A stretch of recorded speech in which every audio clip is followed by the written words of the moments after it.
Bueno, buenas tardes a todos. Espero que se encuentren muy bien. Bienvenidos a este quinto encuentro, donde DELEC busca compartir con ustedes las últimas tendencias, noticias, actualizaciones y experiencias de nuestros referentes locales. Así que bienvenidos a todos. Estoy viendo muchos nombres, algunos que veo que ya nos han acompañado en encuentros anteriores, algunos nuevos también, así que a todos ellos bienvenidos. Voy a comentarles cómo es la dinámica del encuentro antes de poder presentar a Claudio. Todos van a tener por el momento sus micrófonos y sus cámaras apagadas para poder cuidar el espacio. Después de que podamos conversar con Claudio, vamos a tener un espacio al finalizar el webinar para que puedan hacer sus preguntas, pueden hacerlas escritas a través del chat, en caso de que no la hayan hecho ya. Y en el caso de que con Claudio consideremos que por ahí necesitamos que nos expliquen algo que han querido trasladarnos, vamos a pedirles sí, que habiliten sus cámaras y sus micrófonos para poder tener un intercambio. Ahora sí, bueno, Claudio no necesita mucha presentación, pero siguiendo las formalidades, porque hay gente de otros países también, les voy a comentar que hoy nos acompaña el doctor Claudio Perreta, quien es médico egresado de la Universidad de Buenos Aires, es especialista en clínica médica, a su vez se desempeña como profesor de medicina en la Universidad de El Salvador. Claudio también es instructor en simulación clínica por el Institute of Medical Simulation de Harvard y EUSIM, y también es director ejecutivo de Zimmer, y miembro fundador de SACIM. También es vocal titular de SACIM y tesorero de FLASIC. Así que Claudio, bienvenido, muchas gracias por acompañarnos. Buenas tardes a todos, muchísimas gracias Ana, muchas gracias a la gente de DELEC, a Matías Toledo, a Joana José, que han hecho posible esta invitación y me siento muy a gusto. Veo que hay mucha gente amiga del otro lado, y es un placer y obviamente una responsabilidad muy grande.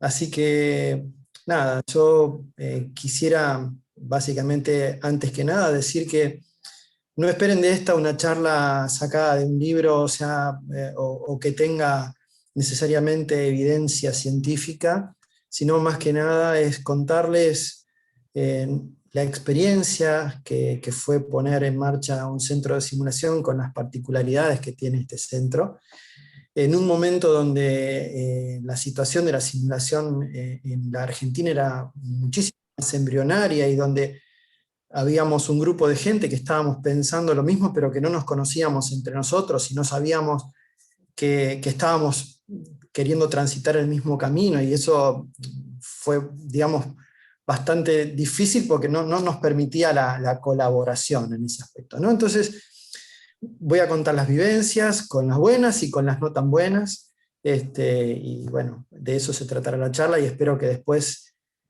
se disparen las preguntas que vayan a enriquecer la actividad de hoy.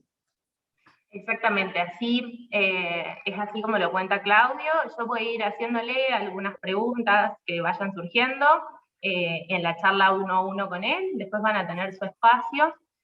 También antes de que comencemos a conversar con Claudio, yo quisiera recalcar que Claudio no tiene ningún tipo de conflicto de interés, así que habiendo hecho todas las aclaraciones pertinentes, vamos a arrancar. Porque tengo una pregunta para hacerte. Seguramente vayamos navegando por algunas cuestiones. Yo tengo pensadas algunas preguntas, pero bueno, nada, vamos a ver si bueno, podemos navegar para darles a todos una idea de cuál es la experiencia de Zimmer en simulación. Bárbaro, sí. Sí, perdóname. No, adelante, por favor. Lo primero que tenía pensado preguntarte es ¿cómo surge la necesidad de desarrollar un centro de simulación como Zimmer?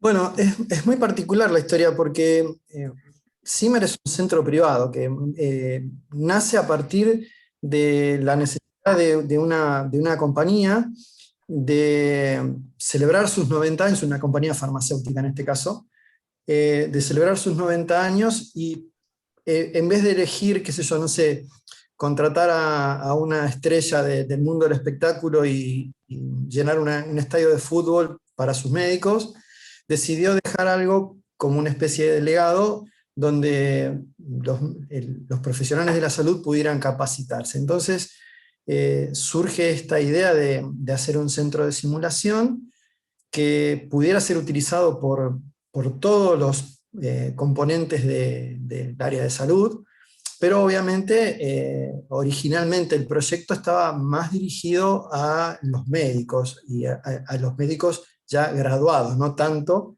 al prehospitalario, aunque después el centro fue tomando su vida propia y tenemos tanto médicos graduados como estudiantes de medicina, enfermeros, kinesiólogos graduados, como estudiantes de esas carreras, ¿no? Pero sí mantiene claramente un fuerte predominio de cursantes que son profesionales médicos ya graduados. Correcto. Y Claudio, bueno, la idea también es ayudar a todos a que se hagan una idea de cómo formar un centro de simulación. Entonces, la siguiente pregunta tiene que ver con eso. O sea, vamos a suponer que alguien tiene intenciones de desarrollar un centro de simulación desde cero. ¿Qué es lo primero que te parece recomendable? ¿Qué es lo primero que vos recomendarías en esta situación? Lo primero que recomendaría es, como, no sé, tengo preparada una charla, no sé si querés que la Sí, sí. es que se pregunten 3 o 4 preguntitas para ellos mismos y que a partir de las respuestas que surjan de esas preguntas, seguramente van a poder tener una mejor visión de cómo desarrollar el centro. Pero lo vamos a ver ahora, si me permitís, ¿qué te parece? Sí. ¿Puedes compartir pantalla, Claudio? Sí, sí, ya mismo. No sé si lo tenés habilitado, está perfecto. Perfecto. Bueno, entonces, si te parece bien, Ana, voy a, Sí. voy a comenzar por algo importante. Mucha gente no tiene muy en claro la diferencia entre lo que es un laboratorio de simulación, un gabinete de simulación, un centro de simulación, y como la charla se trata de la implementación de un centro de simulación, me parece oportuno dar una definición de lo que es un centro. Entonces, podríamos arrancar diciendo que, perdón, porque estoy con la presentación, que no me está, ahí está, Ahí se ve perfecto. que un centro es un espacio, ya desde su perfil edilicio, de su construcción, está específicamente pensado para imitar con el mayor realismo posible el ámbito de una institución sanitaria. Y que además haga actividades específicas de la simulación y que cuente con una administración independiente. Esto no lo dice Claudio Perretta, esto está en el diccionario de la Society for Simulation in Healthcare, y su autor es el doctor Lopreiato, ¿sí? Entonces, lo que vamos a hacer ahora es que les voy a contar un poquito la experiencia de cómo fue la puesta en marcha de Siemens. Estoy teniendo un problemita en el correr de la presentación, pero sí. Nosotros lo vemos bien, ¿eh? Sí, sí, ¿sabés qué? Voy a dejar de compartir un segundito. Bueno, lo Este, último que se vio fue la presentación general. bárbaro. Entonces, ya, dame un segundito. Si querés, podemos seguir avanzando con alguna otra pregunta mientras la pongo un poquito. Dale, porque, bueno, un poco en línea con esto, y entiendo también que es algo de lo que vamos a ir charlando a medida que vaya avanzando la presentación, es Un tema relacionado con las etapas también que se consideran críticas en la creación de un centro de simulación. ¿Viste? Que me parece importante que todos sepan, para poder plantearse desde cero, qué hay que tener en cuenta y los objetivos que hay que plantearse, si son únicamente a corto plazo o a largo plazo también. No, desde ya que uno tiene que, mira, el proyecto de un centro de simulación debería considerarse como una especie de viaje, y por eso el fondo de la charla tiene que ver con un camino, ¿verdad? Porque es todo un trayecto donde se tiene que pensar en el desarrollo no solo edilicio, sino de los programas de simulación y fundamentalmente del desarrollo del recurso humano que compone a ese centro de simulación. Entonces, no debería pensarse a corto plazo, debería pensarse sí a largo plazo, y lo vamos a ir viendo a lo largo de la charla. Esto es algo que puede ser escalable, no es necesario comenzar con todos los recursos de un centro para poderlo poner en marcha, y se puede, a la medida que se va haciendo la propia curva de aprendizaje, se puede ir haciendo un escalamiento en cuanto a complejidades, ya sea de programa, de estructura edilicia, además. Ya tengo la charla nuevamente en punta, así que si te parece, les voy contando qué es CIMER. CIMER, entonces, ya vos me diste un pie para comentar que CIMER fue el primer centro privado de simulación del país. Actualmente tenemos enseñanza de pre y posgrado, y todos los componentes del equipo de salud pueden concurrir. Una particularidad que tiene nuestro centro es que no es solamente un centro de simulación clínica, sino que también abarcamos áreas de intervencionismo, como la artroscopía, o sea, la traumatología, la cirugía laparoscópica, la endoscopía digestiva y respiratoria, la cirugía laparoscópica, los procedimientos endovasculares, y en general la mayoría de las especialidades clínicas también. Si les puedo contar un poquito cómo fue la curva, la curva del tiempo, la línea del tiempo de CIMER.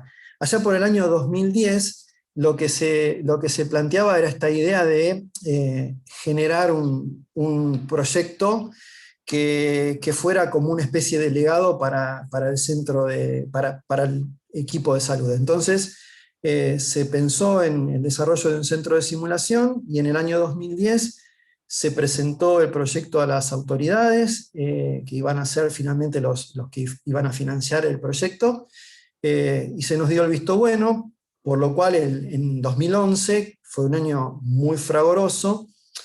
Como les contaba, al no tener aquí conocimiento de un centro, de un espejo donde mirarse, después uno vio que a poco tiempo comenzó la Universidad Maimónides, la Universidad del Nordeste, con sus centros de simulación, pero en ese momento no nos conocíamos. Entonces comenzamos con visitas a centros del exterior, en general Brasil, México, Estados Unidos y Europa, y de donde tomamos bastante inspiración, sobre todo de uno de ellos, que fue el centro de la Universidad Anhembi Morumbi de San Pablo, de donde uno tomó como, digamos, la mayor parte del layout para montar en nuestro centro de simulación. También en ese año asistimos a lo que fue el primer Congreso Europeo Latinoamericano, que se hizo en San Pablo, el primero que se hizo en Latinoamérica, ¿verdad? Y que se hizo en el Hospital Albert Einstein, y ahí donde tomamos contactos muchos de lo que hoy componemos la sociedad de simulación. Tuvimos que ir a San Pablo a conocernos, podemos decir ahí. Y también en ese año comenzamos con la compra de los equipos. Tuve la posibilidad de ir al Hospital Virtual de Valdecillas a hacer mi capacitación como instructor en simulación con la gente del Institute for Medical Simulation. Y también en ese año comenzamos con el desarrollo de los planos para lo que iba a ser el centro de simulación, que originalmente iba a ser un edificio específico, levantado desde cero, y que después los vaivenes de nuestra economía hicieron que tuviéramos que acondicionar un edificio preexistente y armarlo con las características que nosotros creíamos necesarias para el centro que queríamos montar. En el año 2012, entonces, empezamos ya a darle más cuerpo a esto, porque incorporamos a quienes fueron mis colaboradores inmediatos, que fueron con quienes pude encarar ya la puesta en funcionamiento del centro de simulación, que fueron una enfermera y un técnico.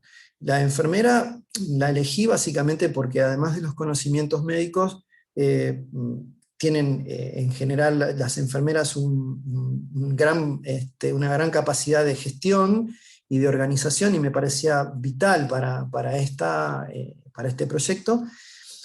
Y sí me costó un poco más decidirme por quién iba a ser, quién iba a ocupar el lugar del técnico, ¿verdad? Yo, antes de mi cursada en el Hospital de Valdesillas, tenía la fantasía de que yo iba a tener que, a la vez que ser el instructor, también manejar los simuladores, estar con el tema del audio.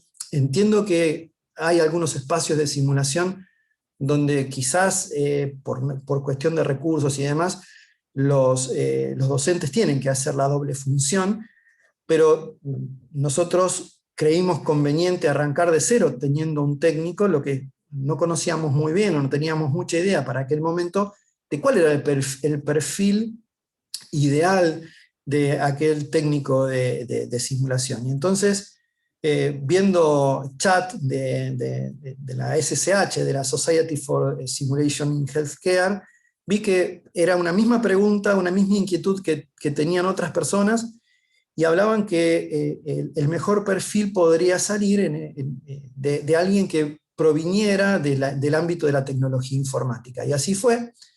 Reclutamos a un técnico de tecnología informática, que tuvieron la posibilidad de trabajar juntos, él y la enfermera, durante aproximadamente 5 meses, desde la llegada de los equipos hasta la apertura del centro de simulación. Y eso fue muy bueno, porque fue como una especie de alianza simbiótica, porque el técnico le transmitió conocimientos técnicos a la enfermera, y la enfermera lo nutrió de conocimientos médicos al técnico. Yo recuerdo que, digamos, cuando uno le decía que aumentase la frecuencia cardíaca, no le podía decir que la palabra taquicardia, sino que tenía que decir aumentar la frecuencia cardíaca. Hoy, cuando estamos haciendo un escenario y yo le digo, va a entrar en shock, él ya sabe que tiene que bajarle la tensión arterial, subir la frecuencia cardíaca, etcétera, etcétera, ¿verdad? Esto es algo que se fue logrando con el ejercicio, y es una pieza fundamental la figura del técnico en todo centro de simulación, no solo por la operativa, sino por el cuidado, el armado de los escenarios. Es realmente, para aquellos que estén pensando hacer un centro de simulación donde estén pensando hacer escenarios realísticos, no puede no haber la figura de un técnico, siempre que el presupuesto así lo permita. A fines de ese año, del año 2012, hicimos la apertura del centro, que fue una apertura, podríamos decir, simbólica. Y ya para el año 2013, para principios del año 2013, tanto la enfermera como el técnico, como uno de los profesionales médicos que iba a ser a la postre el coordinador de pediatría, viajaron a Chile, a la Universidad de Finisterre, para tener su formación en simulación, y a su vuelta comenzamos con las primeras simulaciones. Y acá les quiero contar esto de cómo uno va aprendiendo de los errores, ¿no? Recuerdo claramente que las primeras simulaciones fueron con alumnos del Instituto CEMIC y con residentes de ginecología de un hospital.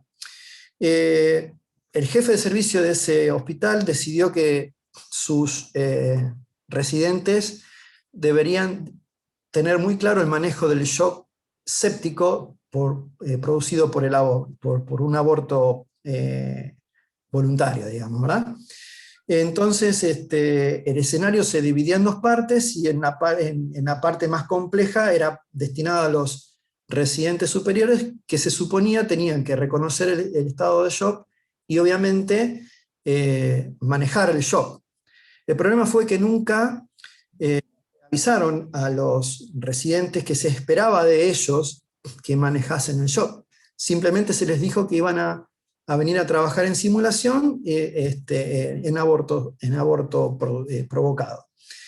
Entonces, realmente fue una experiencia muy, muy traumática para todos, porque a mí no se me avisó que los alumnos, que los residentes no habían sido informados de esto, y que por ende no habían recibido la bibliografía de manejo del shock.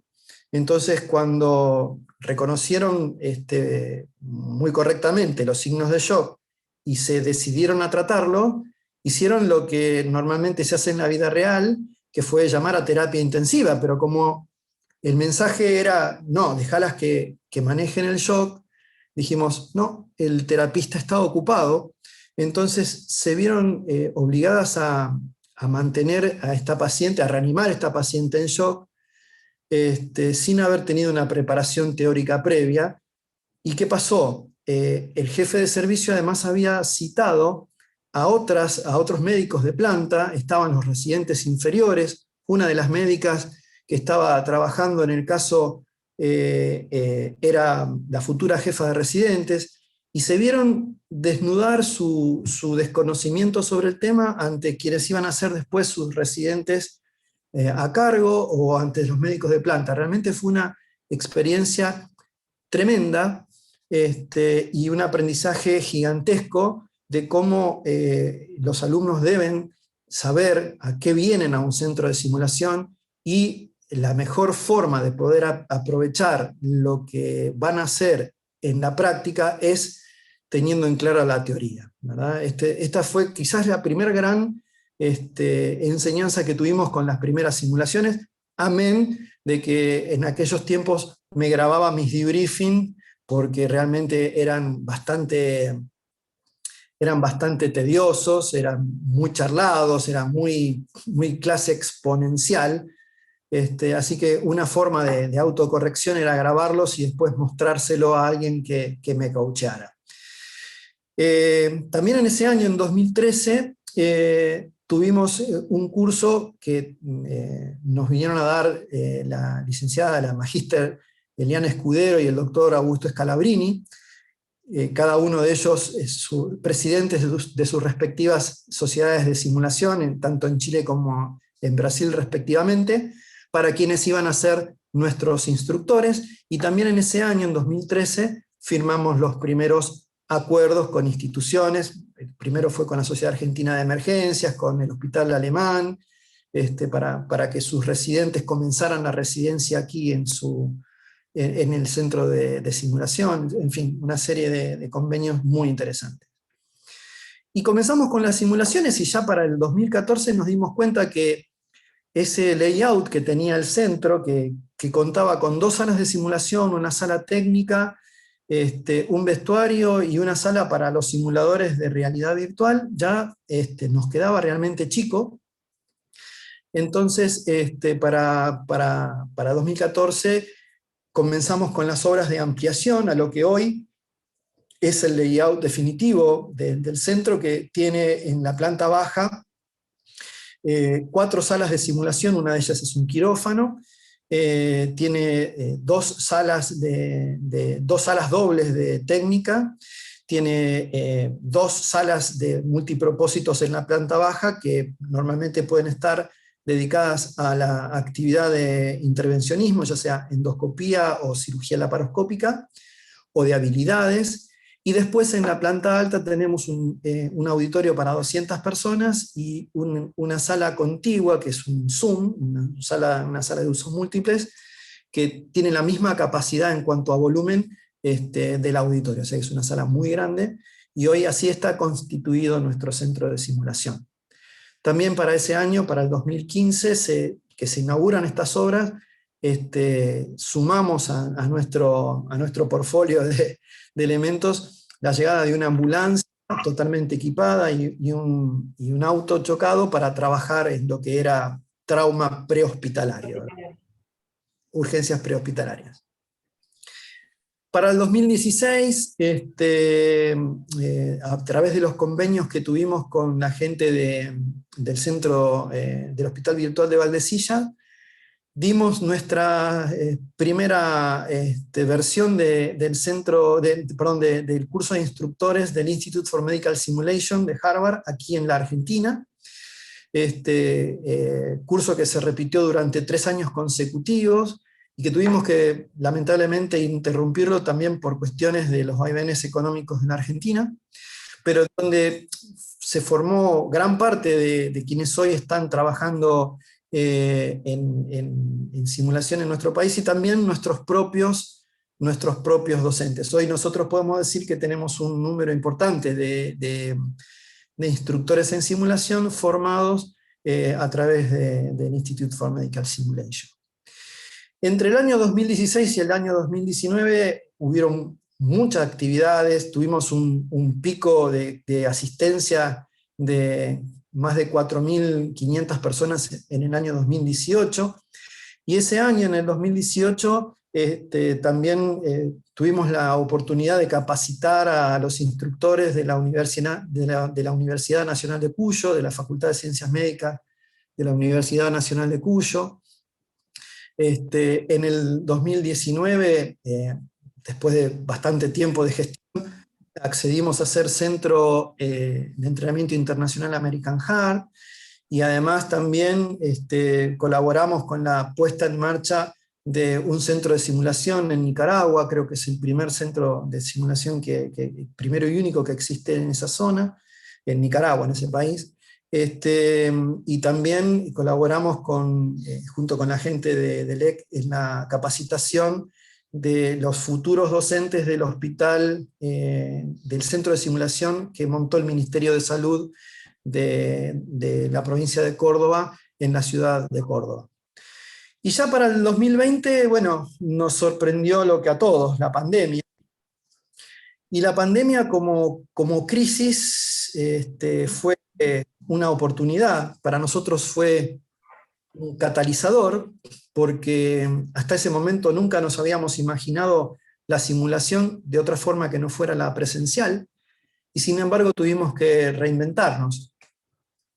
Y así comenzamos con actividades de telesimulación, al comienzo solamente en actividades clínicas, para este año ya incorporar a telesimulación otras actividades, como por ejemplo manejo a distancia de ventilación mecánica en pacientes COVID positivos, o adquisición de competencias en el manejo del ultrasonido en trauma y en ecocardio para no cardiólogos.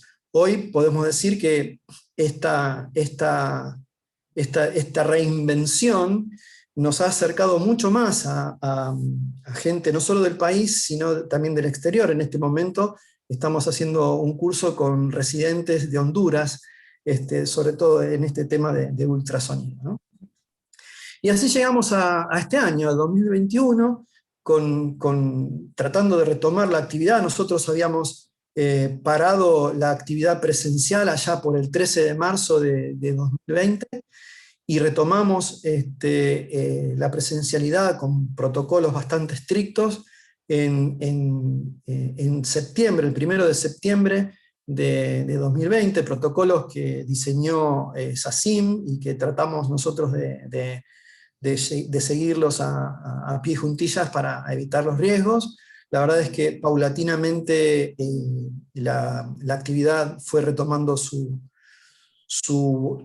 dinámica, y hoy, al 2021, a fin de junio de 2021, podemos decir que desde aquel 23 de octubre de 2011 al 30 de octubre de 2021, han pasado, al 30 de junio de 2021, bien digo, han pasado 25.000 personas, 23.000 de las cuales han venido a hacer actividades a CIMER, en distintos programas de simulación que tenemos, ya sea de simulación clínica como de intervencionismo. Para Bueno, nosotros, Claudio, la verdad que me parece absolutamente interesante. Has tocado aristas muy, muy, muy interesantes y enriquecedoras para todos. Voy a hablar un poquito yo, así también te doy un respiro, que puedas tomar agua. Vos sabés, comentaste algo muy, muy, muy importante, que si no lo mencionabas, seguramente te lo iba a preguntar. Nosotros desde DELEC solemos hacer muchísimo hincapié en lo que es la formación del recurso humano. Y bueno, justamente acá en esta línea de tiempo que contaste quedó muy explícito lo importante que es contemplar desde los inicios quiénes van a ser cuáles son los roles más importantes que van a acompañarnos durante todo el proyecto y la formación de ese recurso. Si bien lo explicaste muy bien, sigue sumándose gente, hay muchos participantes que se están sumando ahora, entonces el tema del recurso humano era algo que me parecía que era importante que volviésemos a tocar. Así que por eso lo traigo a colación. bien, mira, cuando hablamos de recursos humanos, tenemos que tener en cuenta que hay recursos edilicios, y entonces, hace un ratito yo decía que habrá que hacerse algunas preguntas a la hora de poner un centro, de generar un proyecto, ¿no? Y entre esas preguntas uno tendrá que preguntarse a quién va a dirigir las actividades de ese centro de simulación y qué va a querer hacer. Y en función de eso concentrar sus esfuerzos, ya sea de recursos edilicios, técnicos o económicos, puestos a lo que quiera hacer. Pero todo eso no serviría de nada sin la formación del recurso humano, digamos, ¿no? O sea, uno puede tener el mejor auto deportivo, pero si no lo sabe manejar, se sube, pone primera y se choca a los 20 metros. Con la simulación uno puede tener el mejor layout de un centro de simulación, puede tener los mejores simuladores, pero si no tiene un recurso humano formado, es muy posible que no esté logrando el cometido. Y cuando hablo de recurso humano, hablo de los docentes, de los instructores, hablo de los técnicos y hablo también del personal administrativo.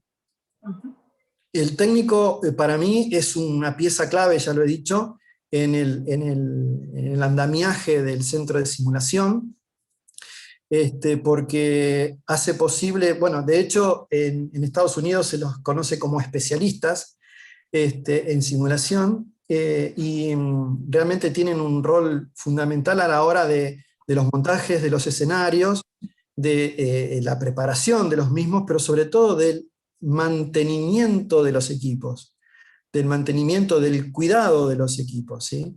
Y el otro recurso humano que sí o sí hay que formar es el docente, porque aquellos que alguna vez hemos hecho docencia antes de llegar a la simulación, la propensión siempre va a ser la de la charla magistral.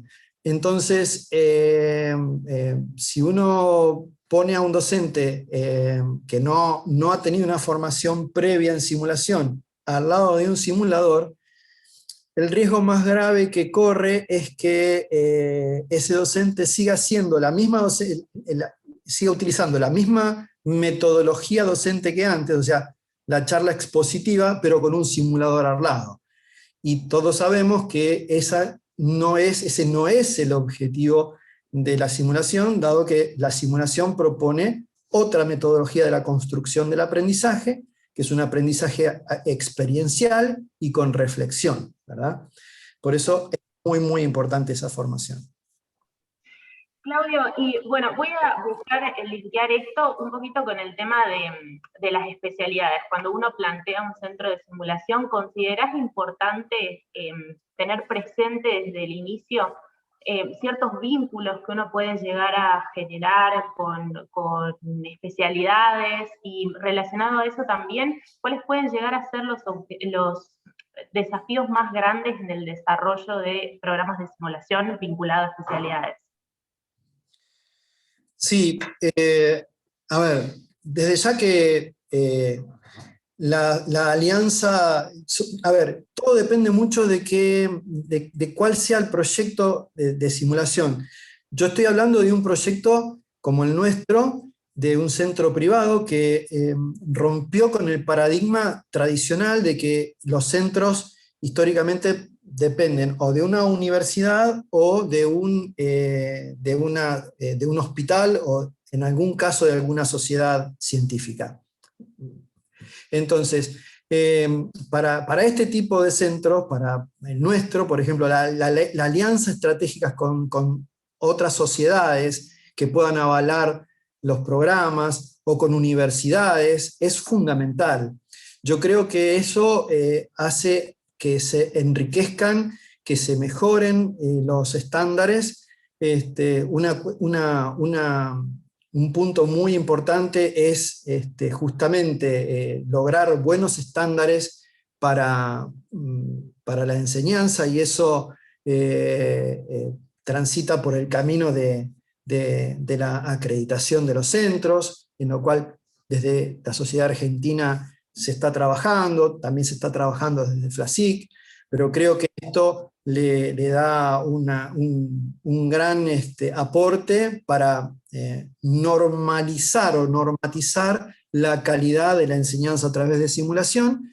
Y respondiendo a tu pregunta, sobre todo, por ejemplo, si como en nuestro caso, tenemos un programa global de enseñanza de endoscopía digestiva. Entonces, nosotros tuvimos la oportunidad de hacer una alianza estratégica con la Sociedad Argentina de Gastroenterología, y todos los alumnos del curso superior de la Universidad de Buenos Aires, junto con la Sociedad Argentina de Gastroenterología, antes de hacer una endoscopía en un paciente real, pasaban por nuestro centro de simulación a hacer endoscopías en nuestros simuladores. Entonces, ese tipo de alianzas para los centros creo yo, y para las sociedades es ganar-ganar, porque a nosotros nos favorece la experticia que tienen los docentes que provienen de las sociedades, y a la sociedad el hecho de que sus futuros especialistas no hagan los procedimientos por primera vez en un humano, sino que puedan hacerlo a través de simulación. Exacto, claramente, correr la curva de aprendizaje del paciente al simulado.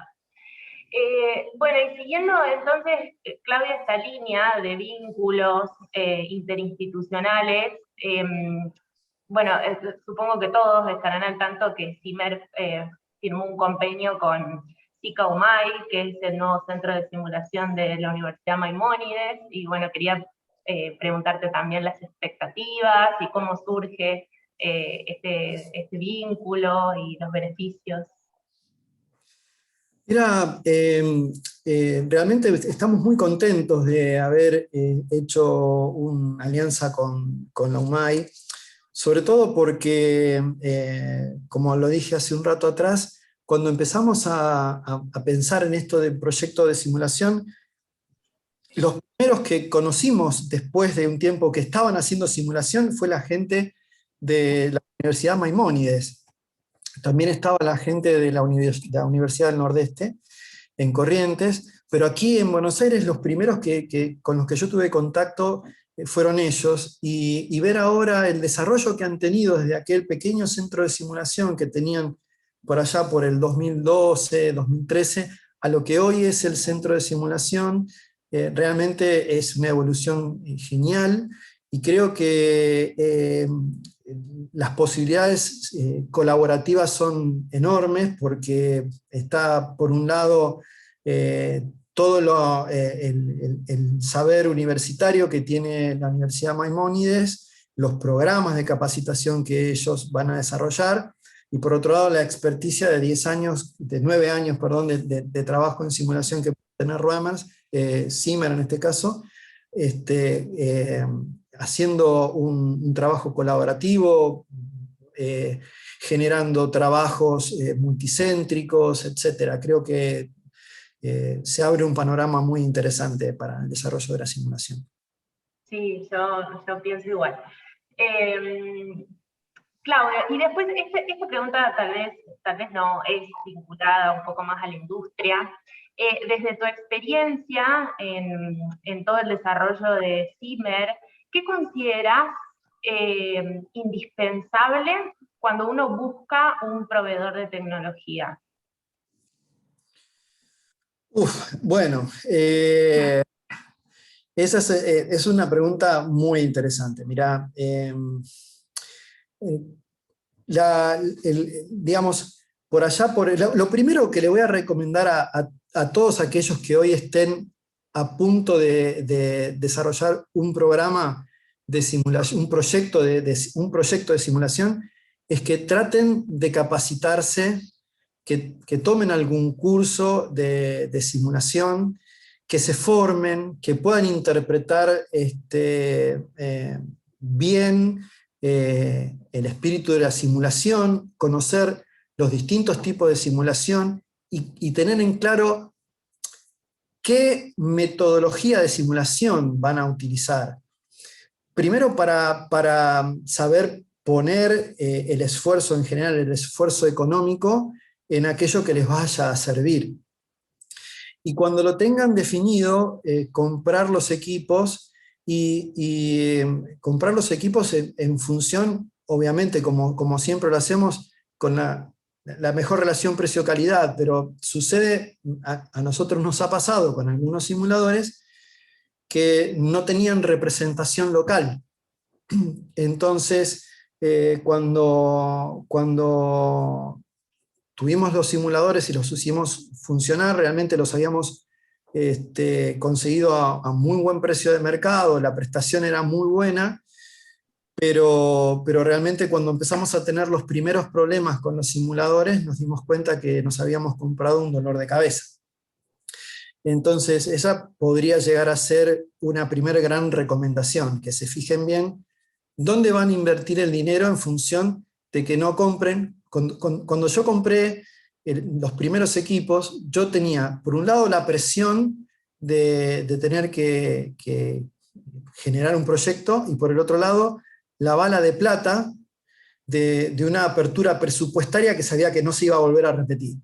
Entonces, yo no había respondido estas preguntas que yo les dije a ustedes que me parecía correcto que se hiciera aquella persona que iba a hacer un centro, ¿no? ¿Por qué? ¿Para quién? ¿Para qué? ¿Y con qué? Entonces, como no lo tenían claro, no sabía quién iba a venir, a qué iban a venir, me terminé dando cuenta que había comprado equipos que después habían sido una gran inversión y habían sido totalmente subutilizados. Entonces, mi primera gran recomendación a la hora de la compra de los equipos es que tengan en claro qué quieren hacer con ese centro de simulación y a quién va a estar destinado. Y a partir de ahí, que tengan muy presente si lo que están comprando, esto es igual que un auto. Uno puede comprar un auto y el problema no es nada más que comprarlo, sino después es mantenerlo. Entonces, tiene que comprar, además de un buen auto, tiene que comprar un auto que si se llega a descomponer, porque puede pasar, que tenga la posibilidad de alguien que se lo pueda reparar y que en ello no le vaya la vida del simulador o la del presupuesto, ¿verdad? Tal cual. Gracias, Claudio. Bueno, yo antes de dar paso a las preguntas, que me están llegando muchas, quiero hacerte una última pregunta que es inevitable y tiene que ver con cómo CIMER, después de 9 años de trayectoria, enfrentó este desafío de la pandemia y cómo se adaptaron. Fue muy duro, la verdad que fue muy duro. Al principio, como todos, tuvimos que cerrar de un día para el otro. Y nada, como te decía, como les decía, después del shock vino la tormenta de ideas. Recuerdo haber visto algo de telesimulación, estábamos muy activos todos ahí viendo cómo podíamos hacer.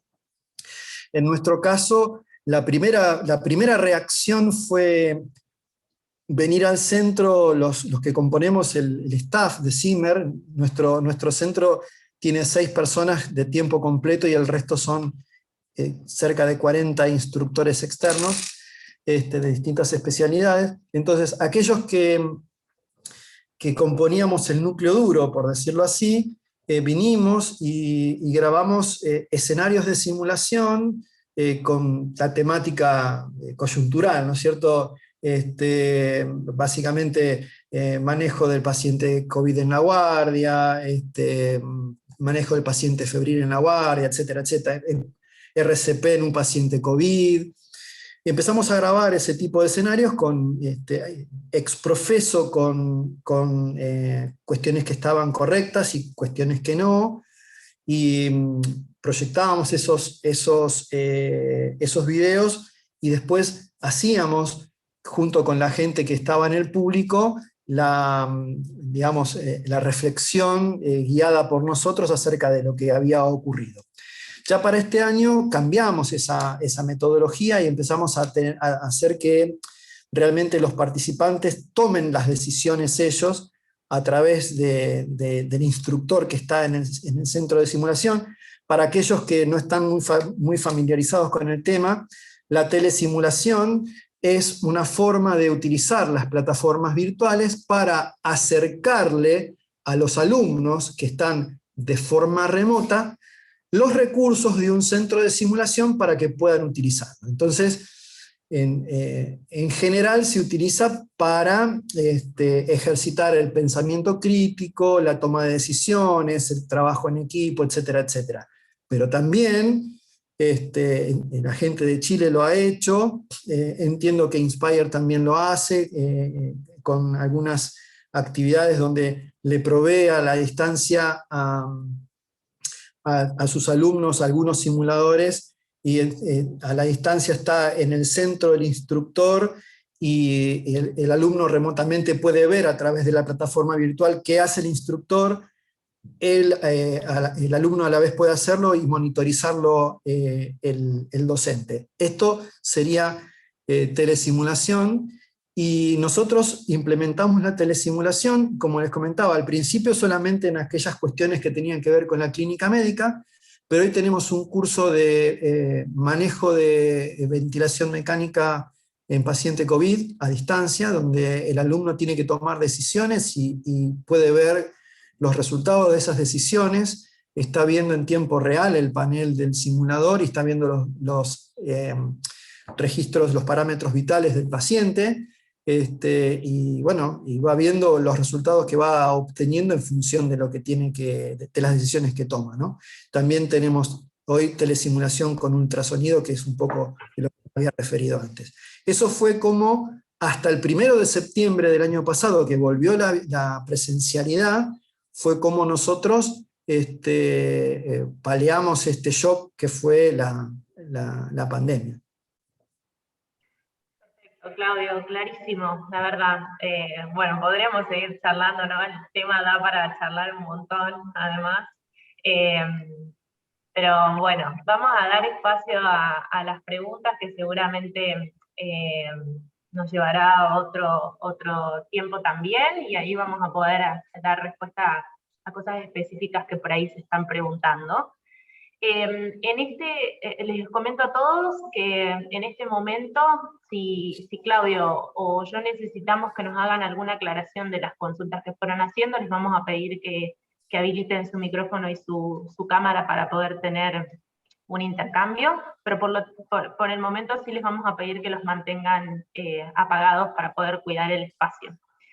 Claudio, voy a arrancar a hacerte las consultas que nos van llegando, espero poder hacerlas todas, si no, sí les cuento que se las vamos a hacer llegar de todas formas a Claudio y se las vamos a responder mediante mail o teléfono. Claudio, el primer comentario es de Rosana Firmo, dice: mi preocupación es en relación al enfoque instrumental que se le da a la simulación clínica centrada en los procedimientos. Creo que viene bien aprovechar el contexto de pandemia para armar escenarios virtuales en preparación a ir al centro o gabinete, opto por el enfoque pedagógico de David Perkins a fin de plantear casos clínicos.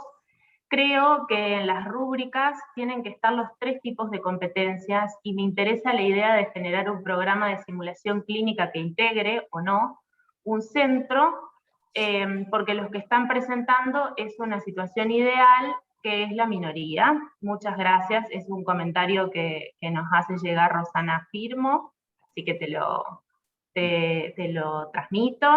También otro comentario de Jessica Nazara, que dice: buenas tardes, qué hermoso escuchar esta experiencia y cambios tan significativos.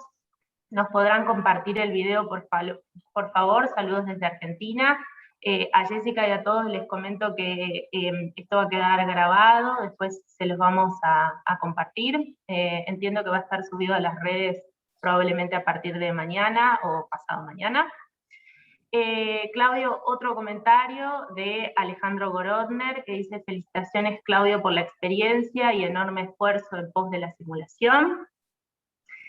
Te hago llegar también, Claudio, algunas preguntas de César Cabral que tienen que ver con el presupuesto inicial. Entiendo, son como ítems, entiendo que a lo que a César le interesa saber es si uno tiene un presupuesto inicial o tenés idea de algún presupuesto inicial con el cual comenzar, equipos también iniciales, lo que tiene que ver con soporte técnico y mantenimiento, Bien, bueno, y el equipo de gestión. Bien, primero, gracias a todos los comentarios, gracias Alejandro. Alejandro, también así como nombré en su momento a Maimónides, quiero hacer el reconocimiento al centro que está, a su centro de la Universidad del Nordeste, que fue el primer centro, creo yo, junto con Maimónides, que estuvo trabajando en Argentina, en pregrado. Coincido con la apreciación de que sí que este es quizás una situación ideal de un centro de simulación y que hay otras alternativas, decía la otra docente. Entiendo que hay hoy otras herramientas que pueden servir. Estoy tratando de hacer memoria de lo que fue el comentario de la primera persona. Entiendo que hoy existen plataformas que pueden servir inclusive para hacer casos virtuales. Hay plataformas animadas que sirven como para poder hacer como una especie de precalentamiento, resolviendo casos para que cuando se llegue a un centro de simulación se pueda poner manos a la obra. En este caso, tanto, como decía yo, la telesimulación como estas herramientas virtuales, en la mayoría de los casos, sirven sí y mucho para el pensamiento, para desarrollar el pensamiento crítico y digamos, la toma de decisiones, pero no tanto, obviamente, para lo que tiene que ver con la adquisición de habilidades que creo yo que si bien es cierto que se puede hacer, la gente de Chile le enviaba un kit de vía aérea a sus alumnos para que ellos trabajasen. Digo, no todos los centros o los espacios de simulación tienen la misma posibilidad logística, y entonces creo que de no tenerla, la única alternativa para la adquisición de competencias, de habilidades, de praxis duras, es hasta el momento de la presencialidad.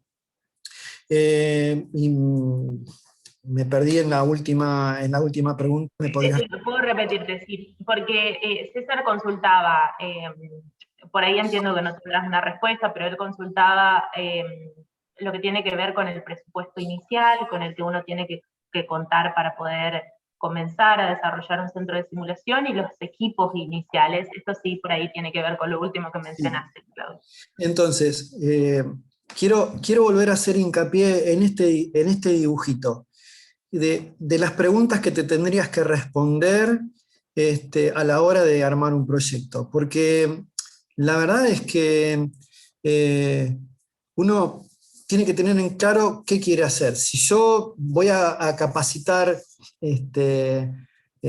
no sé, anestesiólogos, y voy a necesitar el simulador de pacientes que pueda medir concentración de gases en el aire, etcétera, etcétera. Entonces tendré que hacer mi mayor esfuerzo para tener algo que me permita comprar esto. Pero si yo voy a hacer, por ejemplo, voy a trabajar en el pregrado y puedo, digamos, puedo arrancar con un presupuesto mínimo, obviamente que no tengo el número, pero puedo arrancar con un presupuesto, sobre todo en la adquisición de los skill trainers, o sea, los simuladores de habilidades, que son los que van a utilizar en función del programa que la universidad, la escuela de enfermería o la institución que fuere determine para sus alumnos. Por eso es que es muy importante responderse a quién va a ir dirigido el centro de simulación o el espacio de simulación y qué quiero hacer en ese centro de simulación. Porque después es escalable. Yo puedo, en la medida que uno va haciendo, o sea, si alguien me pregunta, ¿pero qué? ¿No sirven los simuladores de alta fidelidad para pregrado? Y claro que sirven. Si yo tengo la plata, lo compro, sin ninguna duda. Ahora, si yo tengo un presupuesto, muy ajustado, entonces comenzaré con aquello que es lo principal. Yo creo que los escenarios clínicos terminan siendo integradores de otras habilidades que necesariamente deben aprenderse primero. Entonces, comenzaré con un presupuesto quizás más acotado en el armado de un centro que me permita el aprendizaje de habilidades, y después podré hacer escenarios que inclusive lo puedo hacer muy bien con pacientes simulados, con actores, con gente que tenga el suficiente histrionismo para desarrollar un papel guionado, representando a un paciente, y entonces empezar a hacer escenarios quizás sin grandes complejidades, y al mismo tiempo eso me permite a mí también ir creciendo, ir desarrollándome como centro, mi recurso humano y demás, y cuando esté más maduro y cuando los recursos me lo permitan, sí, entonces invertir más en otro tipo de simulación. O sea, cuando yo en la cuarta pregunta pregunto ¿con qué? El con qué está relacionado con todo lo otro también. Y no es nada más que con qué voy a montar el centro, sino después con qué lo voy a solventar. Porque otra vez, si yo me embarco a comprar equipos que me van a costar un dineral y después voy a tener una enorme inversión en términos de seguros o de repuestos o de recambios, puede llegar a ser peligrar mi proyecto, ¿verdad? Exacto. No sé si respondí la pregunta. Sí, yo pienso que sí. De hecho, fijémonos, bueno, corregime por favor, Claudio, si me equivoco, pero vos hoy nos comentabas acerca de la escalabilidad y el planteamiento en etapas, que es algo muy importante.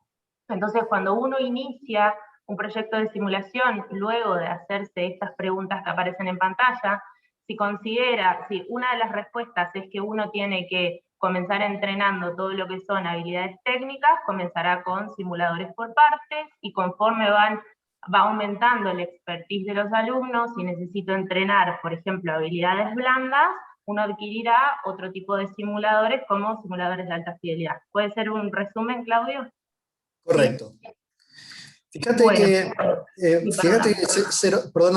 fíjate que Seropian decía que cuando uno hace un proyecto de implementación de un espacio de simulación,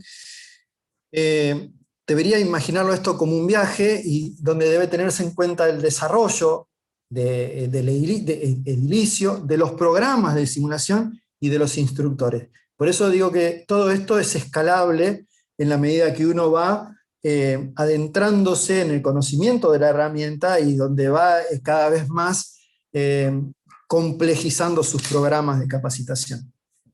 Tal cual. Creo que quedó respondida la pregunta de César. Claudio, tengo otra pregunta de Beatriz Noir, espero estar diciendo bien su apellido.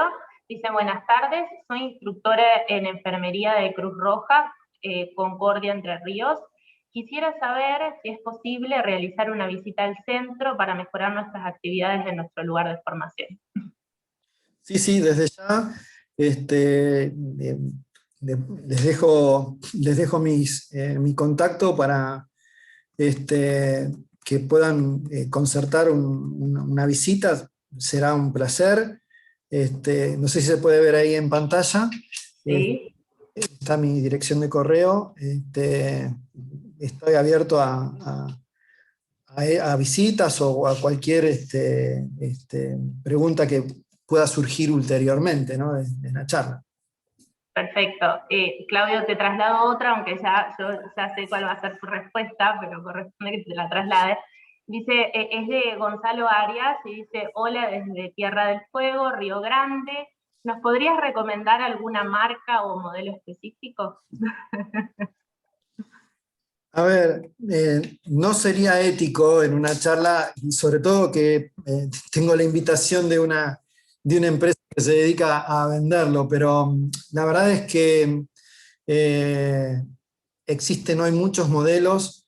Yo vuelvo otra vez, depende del uso que le vayan a dar, de quiénes lo vayan a usar, pero sobre todo tener en cuenta esto, no siempre la respuesta a un problema con un simulador que hayas comprado te la va a poder dar aquel que lo vendió. Entonces, cerciórate de comprar la marca que vos consideres, pero que tenga un respaldo atrás que te pueda solucionar los problemas. Yo estuve, para que se den una idea de lo que hablo, tuve que enviar un simulador de endoscopía a reparar a Israel y lo mandé en diciembre y lo recuperé hace 15 días. Si les sirve esto como experiencia a lo que quiero referirme, ojalá que se entienda lo que quiero decir. Sí, Claudio, perfecto. Sí, muy claro. También Matías, de esto estuvimos hablando un poquito, pero Matías Colombini dice, buenas tardes, me gustaría que por favor le consulten al disertante si implementaron simulación a distancia en modalidad asincrónica, esto es algo que ya se mencionó también. Tengo un comentario de Jorge Mestre que te dice que la presentación fue muy clara y te agradece. Otra pregunta más que manda sus felicitaciones. Y, es del doctor Fabio Nachman, porque acá dice, hola, mi nombre es Fabio Nachman. ¿Qué formación tiene el técnico que mencionaste? Bien, la primera, a ver, fueron varias las preguntas, hubieron algunos comentarios, pero creo que hubo una pregunta antes. Voy a al revés. El técnico es una persona que tenía gran experiencia en tecnología informática. Actualmente incorporamos un segundo técnico que también es proveniente del área de tecnología informática. Tengo entendido que algunos centros han incorporado también bioingenieros, lo cual puede tener también alguna ventaja. Y yo creo que desde esos dos ámbitos, digo, operar un simulador puede operarlo cualquiera que tenga medianamente cierto grado de destreza y conocimientos. Puede ser un estudiante de medicina, puede ser un médico, puede ser una enfermera. El punto es que los técnicos de simulación además cumplen otro rol en la reparación, en entender los circuitos, etcétera, etcétera, ¿no es cierto? Por eso es que es aconsejable que la extracción de esa persona o el perfil de esa persona tenga que ver con el área de la tecnología. Y con respecto a la pregunta anterior de si habíamos implementado la simulación asincrónica, Nosotros sí hemos comprado, todavía no lo hemos puesto en marcha, pero sí hemos comprado una plataforma virtual que permitirá a través de la utilización de una plataforma como puede ser el Moodle, la resolución de casos clínicos, donde nosotros desde aquí después podamos ver los intentos de respuesta, los intentos de resolución de los alumnos. Vamos a poder hacer que el alumno tenga para cada toma de decisión un debriefing. O sea, la plataforma le permite eso, que ante una decisión uno puede cargar ya de antemano una devolución, ya sea como un refuerzo positivo o una reflexión acerca de lo que hizo cuando no es la mejor opción. Todo esto, se puede hacer con esta plataforma. Nosotros estamos todavía en la fase de querer implementar, de armar los casos y demás, pero todavía no la hemos implementado. Perfecto, Claudio, gracias. Hay muchísimas preguntas, voy a seleccionar algunas porque llevamos 1 hora 15 ya de presentación. Cualquier cosa, Claudio, te las voy a hacer llegar todas para que las respondas. Pero sí te voy a trasladar una pregunta que nos hace Diego Galindo, que pregunta cómo se financia el staff del centro y cómo les resultó el proceso de las habilitaciones con los organismos correspondientes en aspectos relacionados a normativas locales. Bien, este centro particularmente es de autogestión. Este centro tiene actividades que tienen costos, y con esos costos trata de financiarse. Realmente no es sencillo la apertura de un centro como este.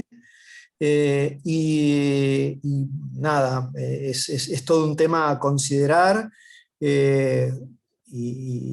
Digamos, hay en lo que es la gestión de un centro y el mantenimiento de un centro, no solo están los sueldos de las personas que componen el staff, sino también los honorarios para las personas que trabajan como instructores, pero también está el mantenimiento de las instalaciones, de los simuladores, reponer simuladores que se rompen, etcétera, etcétera. Entonces, nosotros tenemos costos para las actividades, tenemos valores de inscripción para las actividades que nos sirven para solventar los gastos operativos del centro.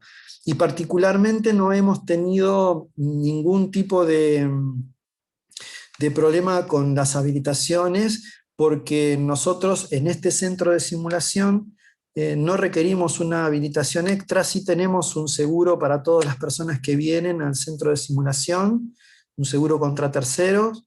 Las habilitaciones son las pertinentes de las cuestiones edilicias. Nosotros nos encontramos en el municipio de Vicente López, estamos habilitados a través de ellos, y como no tenemos en nuestro caso un laboratorio de cirugía experimental con animales, ni tampoco trabajamos con piezas cadavéricas, no necesitamos ningún otro tipo de habilitación extra, digamos, ¿no? Exacto, Claudio, muy claro. Claudio, te traslado un comentario de Carla Prudencio, quien es actual presidente de SACIM. Dice, Claudio, gracias por compartir tu experiencia, siempre es bueno compartir las claves para crear un centro de simulación. Voy a comentarte, Claudio, que César Cabral, que nos había hecho una pregunta anteriormente, dice, buena la respuesta del doctor Claudio, sobre todo en cuanto a contar también con un plan maestro, a fin de ir aumentando los componentes de espacios de simulación, tanto de grado como de posgrado. Hemos recibido también una pregunta de Oscar Laudano, que nos pregunta, ¿qué recomendaciones nos puede hacer para un centro de simulación en endoscopía? Esa es una pregunta que va a llevar un tiempito. Mira, nosotros, Oscar, tenemos dos tipos de simuladores para los distintos programas que tenemos. O sea, tenemos un programa global de simulación endoscópica que va desde los rudimentos básicos del manejo de un endoscopio hasta el manejo de la vía biliar por vía endoscópica, o sea, CEPRE. En el medio, todas las instancias de la endoscopía digestiva y respiratoria. Y para eso, sobre todo para lo que es endoscopía digestiva, voy a tratar de ser breve, tenemos simuladores de realidad virtual que tienen la posibilidad de dar digamos, una real noción del manejo de los equipos. Y también tenemos simuladores sintéticos, que son una mezcla de impresión 3D y con algunas cuestiones ex vivo, que permiten la utilización de torres reales y endoscopios reales para procedimientos específicos que tienen que ver con, no sé, la hemostasia o la extracción de cuerpos extraños o la polipectomía o dilataciones, etcétera, etcétera. Así que, ¿qué consideraciones? Tener docentes expertos en el área. En general sería bueno tener una alianza con alguna de las entidades que regulan o que forman especialistas, y bueno, ser un poco funcional a los programas de capacitación que tienen para los endoscopistas, ¿no? Tal cual, Claudio. Perfecto. Bueno, te voy a trasladar la última, si bien quedan pendientes algunas preguntas, yo después te las voy a hacer llegar, seguramente alguien esté escribiéndote también directamente a través de tu mail que aparece en pantalla. Esta pregunta es de Tabaré Amaro y dice: Claudio, cuando hablas de distintas metodologías de simulación para el armado de centros, ¿cuáles son las opciones? Bueno, yo me refería básicamente a la posibilidad de trabajar solamente en lo que se conoce como baja fidelidad. Hoy los términos de baja fidelidad y alta fidelidad se están reemplazando, el de alta fidelidad por el de alto realismo, ¿verdad? Y ahora voy a explicar por qué. El de baja fidelidad básicamente son simuladores que no tienen un software y que están diseñados para la adquisición de competencias, de habilidades prácticas, ¿no? De habilidades duras, de praxis. Los tan conocidos, las tan conocidas cabezas de intubación, los torsos de RCP, los brazos para extracción de sangre, para colocación de vía periférica, etcétera, etcétera. Entonces, esa es una decisión. Yo puedo tener, no sé, por ejemplo, una escuela de enfermería y decir, bueno, voy a empezar al comienzo, o una escuela de medicina, una facultad, y decir, bueno, ok, yo voy a empezar con un simulador de auscultación, con un brazo para extracción de sangre y un torso de RCP, una cabeza de intubación y un torso no sé, para una pelvis para colocación de sonda, y esa es una decisión. Entonces yo voy a hacer en mi centro baja fidelidad y no voy a hacer escenarios de simulación. Eso va a hacer que no necesite una gran infraestructura edilicia, que no necesite de gran tecnología, porque no voy a requerir ni de sistemas de audio ni de video, y posiblemente no requiera ni siquiera de un técnico especial, especialmente formado en tecnología. Sí voy a necesitar una estructura del centro, ¿verdad? O del espacio. Una estructura, me refiero a un coordinador, una persona que se dedique al cuidado de los equipos, y un docente. Y la otra es trabajar a través de lo que serían los escenarios de simulación, que a mi juicio son aquellos que van a terminar uniendo los conceptos y que se puede hacer ya sea con simuladores, con lo que normalmente son mal llamados robots porque no tienen inteligencia artificial y no son robots, son maniquíes programables, o bien lo puedo hacer con actores, con lo cual uno podría recurrir a como un paso previo o un paso complementario, reduciendo mucho los costos en la compra de equipos, ¿no? Sin duda, sin duda. Y por último, perdón, por último está la telesimulación y tenés también las plataformas virtuales, que sería hoy lo nuevo en cuanto a otra modalidad de simulación. Perfecto, Claudio, con lo último que respondiste también le diste respuesta a una de las preguntas que hacía recién Diana Vázquez por el chat y tenía que ver con paciente estandarizado. Bueno, Claudio, te agradecemos. Sí, Ahí perdón. quería aclarar la diferencia entre paciente simulado y paciente estandarizado, ¿no? Porque muchas veces se habla como si fueran sinónimos. El paciente simulado es el actor que sigue un argumento, y el paciente estandarizado es un enfermo a quien se lo guiona, ¿no? Digo, que no es necesariamente solamente semántica, ¿no? Exacto, exacto. Bueno, muy buena aclaración, muy, muy buena aclaración.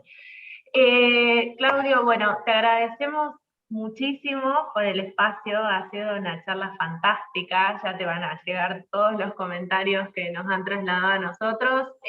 Hemos cubierto casi todo, pero no todo, así que sí te los vamos a pasar. Gracias por tu tiempo, por compartirnos tu experiencia. No tengo dudas que ha sido muy enriquecedor para todos.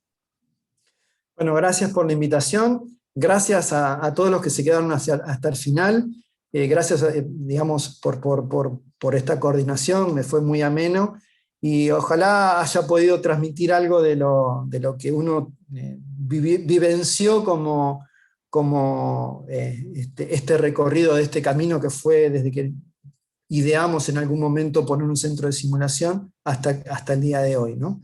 Así que nada, hay una pregunta más de Diana, que en todo caso, Diana, si querés escribímela por correo y te la respondo, en función de los tiempos que estamos pasados, así que bárbaro. Muchas gracias a todos por las preguntas inclusive.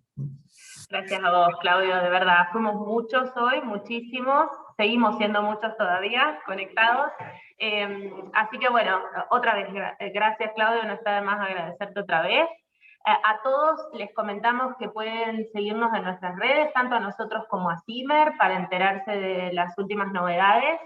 En lo que tiene que ver con DELEC, sí les anunciamos que el próximo 12 de agosto vamos a tener un próximo evento que se llama Innovación Tecnológica para las Carreras de Salud.